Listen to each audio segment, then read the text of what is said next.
Hello, नमस्कार सर्वांना. सारिका कांचनच्या दुनियेमध्ये परत एकदा तुमचं स्वागत आहे. तर आज आहे आज आहे होळी आणि होळीच्या तुम्हाला खूप खूप शुभेच्छा. तर सकाळी तर मी व्हिडिओ अपलोडच केला आहे, तर पोळ्याचा व्हिडिओ पण आम्ही अपलोड करणार आहे आणि होळी सेलिब्रेशनचा पण. तर तुम्ही व्हिडिओ कंटिन्यू बघत राहा. आणि कांचननं मस्त अशी साडी घातलेली आहे, बघू शकता तुम्ही, ग्रीन कलरची. तर खूप सुंदर साडी. आणि कांचननी साडी का घातली होळी हा, आणि होळी पण आहे आणि तिचं कसं मूडवर काम असते. तिला आता साडी घालू वाटली साडी घालणार, आता ड्रेस घालू वाटलं ड्रेस घालणार. तर असं असतंय तिचं. आणि सोबतच ती रील पण खूप छान बनवते, तर ते आपल्या इंस्टाग्रामच्या अकाउंटवर मी शेअर करेन. तर बघू आता कांचनची हेअरस्टाईल करते मी. तर तिची तब्येत सकाळ धरणं काय बरोबरच नव्हती, पण मी म्हटलं सण आहे म्हणलं असं काय शांत बसू नको, म्हणून मग तिला तयार केलं होतं जरा तिचं मूड फ्रेश होईल म्हणून. नाहीतर तिच्या पोटात दुखत होतं, त्यामुळं तर ती गप्पच बसलेली होती. असं झालं होतं. मग तिला म्हटलं जरा म्हणजे कसं आपण फ्रेश राहिलो तरी मग जरा असं आजार पण जरा लांब होतं ना, म्हणजे दुखायचं जरा कमी होतं. त्यामुळे म्हटलं तिला उठ जरा, म्हणलं मस्तपैकी आवरून बिवरून घे. आणि तसं पण होळी पण होती आणि संध्याकाळी जाताना पण साडी घालायचीच होती, तर म्हटलं चला आत्ताच आवर म्हटलं. त्यामुळे मग मी तिचं इथं पुढची हेअरस्टाईल करून देत होते. आणि जे नवीन गाणं आलं आहे ना, तसंच तर इंस्टाला जे गाणं म्हणजे ट्रेंडिंग सॉन्ग चालू असतं ना, तर ते तिला कर त्याच्यावर रील म्हणून मी तिला खूप रिक्वेस्ट करत असते. कारण तुम्हाला तर माहीत आहे, जे मी करू शकत नाही ना ते मी कांचनमध्ये बघत असते. तर त्यासाठीच मी तिला इथं तयार करत होते, तिचं आवरून वगैरे. आणि आजचा व्लॉग ना खूप इंटरेस्टिंग होणार आहे ना, तर तुम्ही तो शेवटपर्यंत बघा. आता तुम्ही म्हणताल किचनमध्ये केस ही करायची नसते, ती एका साईडनं करायची नसते ती, पण ही एकदम साईडला आहे, किचन लांब आहे तिथनं. आणि कांचनचे एवढे छान छान केसांचं रिझल्ट सांगू का काय आहे ते. अगोदरला हेअरफॉल होत होता, तर आता हे दिसलं समोर म्हणून म्हटलं तुम्हाला सांगावं. तर हे प्रिन्सचं ना रोजमेरी अँटी हेअरफॉल शॅम्पू आहे. तर खूप छान प्रोडक्ट आहे हे, आणि आम्ही दोघी पण हीच यूज करतोय. तर खरंच बऱ्यापैकी ना केस गळती ना कमी झाली ह्याच्यामुळे. अगोदरपासून केस होतीच, पण मध्येच केस गळायला लागली होती, तर त्याच्यामुळे ना गळायची कमी आली केस आहे ना. चल कांचनचं आवरले, आता रील्स करणार आहे कांचन. तर मी डाळ होती कुकरला. आणि आज मी एकटी बनवणार आहे पोळ्या पहिल्यांदा. म्हणजे दरवेळेस सोबत कोणतर असतेच, आणि कांचन तर असतेच. आणि कांचनच्या लग्नाच्या अगोदर आत्या असायच्या, पूजा असायची, पण आता पहिल्यांदा बनवणार आहे. कारण कांचनच्या पोटातले दुखायला लागले म्हणून. मग तिला म्हटलं राहू दे, तू फक्त मला थोडीशी हेल्प कर, मी करते हळूहळू.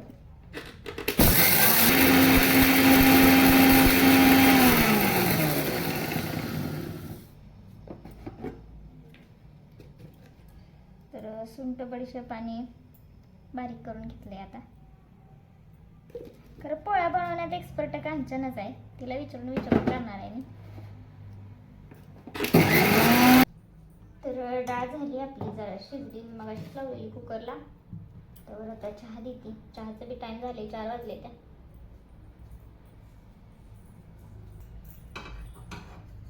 तर आधी भात करून घेते. आता डाळ शिजली, पुरण होईपर्यंत भात पण शिजते.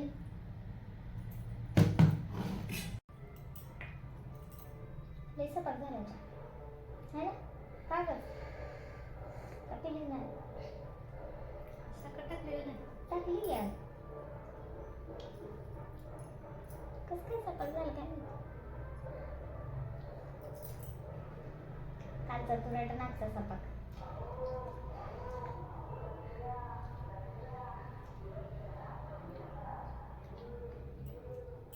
पाणी ठेवलं नुसतं, तांदूळ टाकून घेतले ते नीट करणार. पहिल्यांदा असं झालं होतं की मी एकटी पोळ्या करणार आहे. कसं आहे ना, मी कधीच एकटीने पोळ्या केल्या नाहीत. म्हणजे आता पोळ्या म्हटल्यावर माहिती आहे ना सगळ्यांनाच, खूप असं खूप म्हणजे अवघड स्वयंपाक वाटतो सगळ्यांनाच. तसं मी आम्ही दोघींनी मिळून केलेत पोळ्या. म्हणजे जेव्हा कांचनचं लग्न नव्हतं तेव्हा मग आत्या करायच्या, आत्या आणि मी मिळून करायचो. मग कांचनचं लग्न झाल्यापासून मी आणि कांचन करतो, त्यामुळे एकटीनं मी कधीच पोळ्या केल्या नव्हत्या. आणि हा फर्स्ट एक्सपिरियन्स आहे जो मी तुमच्यासोबत लाईव्ह शेअर करणार आहे. आता बऱ्याच वेळा असं होतं की नवशिक्यांसाठी पोळ्यांची रेसिपी, नवशिक्यांसाठी पुरण कसं बनवायचं, तर हे ॲक्च्युअल नवीन म्हणजे मी स्वतः पहिल्यांदा हे करणार आहे. तर खूप इंटरेस्टिंग व्हिडिओ असणार आहे, कुठेही स्किप न करता मी सगळं तुमच्यासोबत शेअर करणार आहे. म्हणजे ज्या नवीन आहेत ना, ज्यांना पोळ्या येत नाहीत, आता बऱ्यापैकी सगळ्यांनाच येतात, पण काही काही आहेत ज्यांना येत नाहीत पोळ्या बनवायला एक्झॅक्टली, म्हणजे लाटायला वगैरे तर येतात, पण पुरण कसं बनवायचं, डाळ कशी लागते, त्याच्यासाठी पुरण शिजलंय का नाही ते कसं ओळखायचं, तर हे सगळं मी तुम्हाला सांगणार आहे या व्हिडिओमध्ये. आणि हा माझा पहिला एक्सपिरियन्स आहे की जे मी पोळ्या एकटीने केले त्या. असं कधीच नाही झालं की मी एकटी असते. जेव्हा कोणता सणवार असतो तेव्हा नेहमीच माझ्यासोबत कोणतरी असायचं. माझ्या सासूबाई असायच्या, नाही तर कांचन तर आहेत सोबत. तर इथं डाळ मी शिजवून घेतली, तर 5 शिट्ट्या करून घेतल्या मी डाळीला. 1/2 किलो डाळ आहे ही, बघू शकताय तुम्ही इथं. आणि डाळीतलं पाणी मी इथून काढले इथं, आणि वरून थोडं म्हणजे कटाची आमटी करण्यासाठी, आता आमच्या इकडे येळवण्याची आमटी म्हणते ती, तर येळवणी काढून घेतली मी. त्यात थोडंसं थंड पाणी टाकले, गरम पाणी पण टाकू शकतो तुम्ही, तसं काय नाही. पण नंतर डाळीवरून मी इथं थंड पाणी टाकून जेवढी आमटी करायची आहे ना तेवढीच येळवणी पण काढून घेतलेली आहे. आणि इकडं गूळ चिरायला लागले मी, तर गूळ पण सॉफ्ट होता, छान होता, म्हणून तो पटकन चिरला जात होता. नाहीतर गूळ खूप कडक असतात काही काही, त्यामुळे मग तेच करत होते. आता मला तर खूप मोठा प्रश्न पडला होता की कसं करायचं, पण कांचनची पण तब्येत बरोबर नव्हती आणि मी तिला फोर्स पण करू शकत नव्हते हां तू करच म्हणून. तसं ती मला म्हणत होती ताई मी करते हळूहळू, पण मी म्हटलं तू माझ्यासोबत थांब, माझं मी करते. तर तिकडं साईडला बसली होती माझ्यासोबत, म्हणजे सांगत होती मला. आणि 3-4 वाजता मी चालू केलं होतं स्वयंपाक करायला. तर त्या जेवढी डाळ आहे ना, 1/2 किलो डाळ आहे ना, तर 1/2 किलोच गूळ मी इथे किसून घेतला होता. अर्धा किलो होता गूळ जो मी मगाशी दाखवला होता तो. तर मला वाटलेलं की तो गूळ जास्त होईल, म्हणजे जास्त गूळ म्हणजे कसं मला वाटलं की पोळ्या जास्त गूळ झाला ना कडक होतात पोळ्या, त्यामुळे म्हटलं जरा थोडासा टाकायचा, त्यामुळे मी थोडासा काढून ठेवला होता. आणि गूळ यात मिक्स करून घ्यायचा आहे आपण आता. शक्यतो पुरण बनवण्यासाठी ना जाड कढई घ्यायची, जेणेकरून पुरण असं चिटकणार नाही किंवा करपणार नाही. जर पातळ कढई घेतली ना तर ते चिटकण्याची शक्यता असते. तर आता हे आपण गरम करून घेऊया पुरण. आणि आता मला वाटलं पहिल्यांदा सुरुवातीला की गूळ कमी पडेल, पण तसं काय नव्हतं. इथं भात पण मी मगाशी शिजायला ठेवला होता आता, तर भात पण इकडे शिजतोय. आणि मग नंतर म्हटलं परत ना गूळ जरा कमीच वाटायला लागला, त्यामुळे मग तो मी जो साईडला ठेवलेला गूळ होता ना तो पण त्यामध्ये टाकून घेतला. आणि इथं बघू शकताय मस्तपैकी ना स्लो गॅस, म्हणजे स्लो ते मीडियम गॅस असं कमी जास्त करत आपल्याला व्यवस्थित पुरण शिजवून घ्यायचं आहे. म्हणजे गूळ आणि डाळ असं एकत्रित एकजीव होईपर्यंत छान असं शिजवून घ्यायचं आहे. आणि हा गूळ मी ठेवलेला होता तो पण टाकून घेतला आणि छान असं हे करून घ्यायचं आहे. तर कांचन ना पुरण खूप छान बनवते, तिला पुरण खूप छान बनवता येतं आणि मी तिचंच शिकले कसं बनवायचं असतं ते पुरण. तर बघू शकता हे पूर्ण ना असं गुळाचं पूर्ण पाणी होईपर्यंत ना आपल्याला असं हलवतच राहायचं आहे आणि छान असं बनवून घ्यायचं. त्याला 5-10 मिनटं जातात, पण पुरण जर व्यवस्थित झालं ना तरच पोळ्या छान होतात, असं असतं. आता बघू माझ्या पण पोळ्या कशा होते ते मी पण पहिल्यांदाच करणार आहे. आणि बघू शकता इथं तुम्ही छान असं पुरण ना व्यवस्थित परतून घ्यायचं आहे. आणि इथं गडबड नाही करायची, गॅस फास्ट वगैरे नाही करायचा, कारण कसं होतं करपतं खालनं आणि आपल्याला वाटतं की ते पाणी आटत नाही, त्यामुळं गॅस फास्ट करावा. तर तसं नाही करायचं आहे, छान आपल्याला व्यवस्थित पाणी आटवून घ्यायचं आहे मीडियम गॅसवर, जास्त फास्ट पण नाही जास्त स्लो पण नाही. तर बघू शकताय गूळ असा ना पूर्ण वितळला आहे त्यामध्ये, त्या ह्याच्यात डाळीमध्ये. डाळ आणि गूळ असं छान रटरट शिजू द्यायचं, म्हणजे आवाज येतो तसा त्याचा. आणि कंटिन्युअसली ना त्याला हलवत राहायचं आहे असं. पूर्ण पाणी आटेपर्यंत. आणि खरं मनात ना थोडीशी धुकधुक होती की कसं होतंय, व्यवस्थित होईल का, की एवढं सगळा म्हणजे घाट घातला आहे पुरणपोळीचा, तर ते व्यवस्थित होईल का की नाश होईल असं वाटत होतं. मनात थोडी भीतीच होती. पण कांचन म्हटली, ताई तुम्ही कधी करायला शिकणार. खरं तर तिची खूप इच्छा होती. मग ती म्हटली की करा तुम्ही, काय नाही होत म्हटली, मी थांबते तुमच्यासोबत. तसं तर ती मला हेल्प करच म्हणत होती, पण तिची पाठ आणि पोट म्हणजे दोन्ही पण असं दुखत होतं. त्यामुळे मीच तिला म्हटलं तू काय करू नको, राहू देत, असं झालं. तर बघू शकताय हळूहळू इथं पाणी आटायला लागले आणि डाळ त्यात पूर्ण मिक्स व्हायला लागली. डाळ जर व्यवस्थित शिजलेली जर असली ना तर पुरण वाटताना पण काही त्रास होत नाही. पण डाळ व्यवस्थित पूर्ण मॅश होईपर्यंत ना शिजवून घ्यायची. बोटावर चेक करायचं. डाळ जर थोडीशी जरी कच्ची असली ना तर गुळामध्ये ना ती आठरून येते आणि मग ते असं निबर होते, असं होतं. त्यामुळे डाळ ना व्यवस्थित शिजवून घ्यायची. 5 ते 6 शिट्ट्या करून व्यवस्थित शिजवून घ्यायची. बघू शकता इथं एकदम मऊसूत असं पुरण तयार झाले आणि डाळ त्यात मॅशच झाली. थोडंसंच राहिले आता बारीक करायला आपल्याला. तर खूप छान असं आपलं पुरण झालेलं आहे. आणि जेव्हा हे आपण थंड करेल ना तेव्हा मग त्यातमध्ये वेलची पूड जे मगाशी बारीक केलं होतं, सुंठ, बडीशेप, वेलची, तर ते टाकायचं. तर पुरण शिजले का ते कसं बघायचं, तर ते उलट नाही ना ते डाळीमध्ये उभं करायचं. आणि जर ते व्यवस्थित उभं राहिलं तर आपलं पुरण रेडी आहे असं समजायचं. आणि जर ते पडत असेल तर अजून जरा थोडंसं परतवून घ्यायचं. तर मी लावून बघितलं होतं तर ते अजून थोडंसं मला तयार नव्हतं वाटत, त्यामुळे मी अजून परतवून घेतलं. आणि नंतर परत एकदा उलटून लावून बघितलं तर ते उभं राहिलं. याचा अर्थ आहे की पुरण व्यवस्थित तयार झालेलं आहे. तर बघू शकता इथं छान असं पुरण तयार झाले. आणि आता गॅस बंद करून मी पुरण वाटून घेते. आणि हा तर ना पहिलाच एक्सपिरियन्स आहे. म्हणजे पुरण वगैरे कधी तर बनवलं असेल, पीठ पण मळते, पण पुरण कधी वाटलं नव्हतं मी. कधीच नाही वाटलं पुरण, असं झालं. मग माझं नियोजन होतं की पुरण मिक्सरला लावायचं, पण म्हटलं त्यात पण थोडंसं गरा राहण्याची शक्यता आहे डाळीमध्ये. तसं डाळ आपली छानच शिजली होती, पण मग त्यामुळे पोळी फुटण्याची शक्यता असते. त्यामुळे मी चाळणीतच वाटून घेतलं पुरण. आणि नंतर इथं छान पीठ मळून घेतले. तर पीठ ना मी डाळ शिजत घालायच्या अगोदरच मळलं होतं पीठ. आणि तेच आता फक्त तेल लावून व्यवस्थित त्याला असं चोळून घेतलं, छान असं मळून घेतलं. आणि बघूया आता ह्याच्या पोळ्या जमतात का व्यवस्थित. पहिल्यांदा मी पोळी लाटायला आली, पोळ्या भाजले त्या, पण जे काही जे आहे जे मी आज सांगते ना ते पहिल्यांदाच झालंय सगळं, असं झालंय. तर बघूया आता आपण पोळ्या करून घेऊया. जोपर्यंत पहिली पोळी होत नाही ना तोपर्यंत ना अशी मनात दुखदुख होती की कसं होईल, पोळी फुटेल का, व्यवस्थित पोळ्या येतील का, तर असं वाटत होतं. तर इथे मी आटा करून घेते.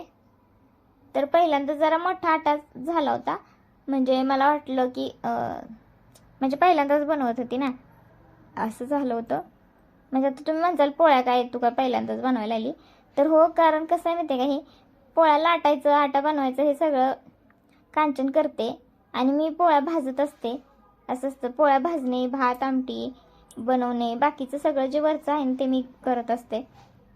तर असं तर इथं मी असा आटा बनवून घेतला आहे आणि भरपूर असं पुरण घातलं आहे त्यामध्ये. कारण पोळ्या ना पुरण असलं ना तरच छान लागतात, नाहीतर मग ते काठापर्यंत पुरण जात नाही, फक्त मध्यभागीच पुरण राहतं. त्यामुळे पुरण भरपूर भरून घ्यायचं आहे यामध्ये. तर बघू शकताय मी इथं आटा करून घेतलाय आणि पिठाच्या डबल पुरण आपल्याला त्यात भरून घ्यायचं आहे असं जास्त. कारण जर पोळीत पुरण जास्त असेल ना तर ती खायला पण छान लागते. तर मस्तपैकी असा छान पिठाचा आटा करून घेतलाय. तर आम्ही तर ह्याला आटाच म्हणतो, तुम्ही काय म्हणताय ते मला कमेंट करून नक्की सांगा. आणि आता बघूया आपण लाटूया कसं कसं होतंय ते.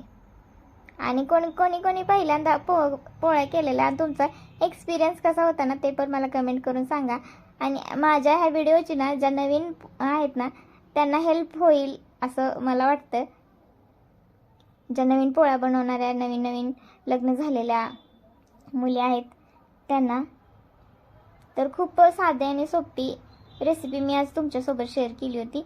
पुरण कसं बनवायचं ती मेन म्हणजे पुरण आहे.